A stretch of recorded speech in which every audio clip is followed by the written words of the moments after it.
گیا۔ پھر مرد مسلمان کیا ہے، کون ہوتا ہے، اس کو ڈیفائن حضرت اقبال رحمت اللہ علیہ نے کیا ہے۔ جب سلطان محمود غزنوی سومنات کے بتوں کو توڑنے جا رہے تھے اور بالکل قریب پہنچ چکے تھے سومنات کے بت کے، تو پورے ہندوستان کا سونے ہیرے جواہرات وہاں کے پنڈت لے آئے اور قدموں میں رکھ دیا کہ محترم یہ وصول کر لیجئے،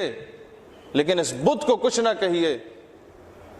جو کہتے ہیں نا آج پاکستان بڑا اکنامیکل کرائسس میں ہے، ہمیں قرضہ بھی لینا پڑے گا، گھٹنے بھی ٹیکنے پڑیں گے، سر بھی جھکانا ہوگا، ہاتھ بھی باندھنے ہوں گے، ایسوں کے لیے آپ کے محمود غزنوی کا پیغام تھا کہ جب ان کے سامنے سونے ہیرے جواہرات رکھ دیے گئے کہ اس کو لے لیجئے، آپ اکنامیکل کرائسس سے نکل جائیں گے، معاشی طور پہ مستحکم ہو جائیں گے، آپ کے ہی محمود غزنوی نے جواب دیا کہ سونے ہیرے جواہرات کو اگر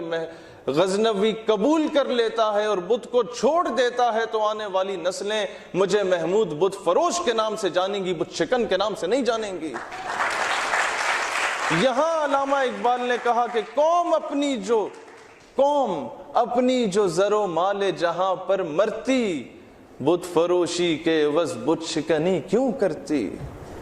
اور پھر شکوہ میں اللہ تعالیٰ سے شکایت کرتے ہیں، قوم کی جانب سے، ملت کی جانب سے ایک مرثیہ پیش کرتے ہیں کہ اللہ تھے ہم ہی ایک تیرے مارکا آراؤں میں، خشکیوں میں کبھی لڑتے کبھی دریاؤں میں، دیں اذانیں کبھی یورپ کے کلیساؤں میں، کبھی افریقہ کے تپتے ہوئے صحراؤں میں، شان آنکھوں میں نہ جچتی تھی جہاں داروں کی، کلمہ پڑھتے تھے ہم ہی چھاؤں میں تلواروں کی، اور تجھ کو معلوم ہے لیتا تھا کوئی نام تیرا، قوت بازو مسلم نے کیا کام تیرا۔ پھر جواب شکوہ میں ایک تھپڑ رسید ہوتا ہے اس ملت کو کہ اچھا میرے کعبے کو جبینوں سے بسایا کس نے، نوع انسان کو غلامی سے چھڑایا کس نے،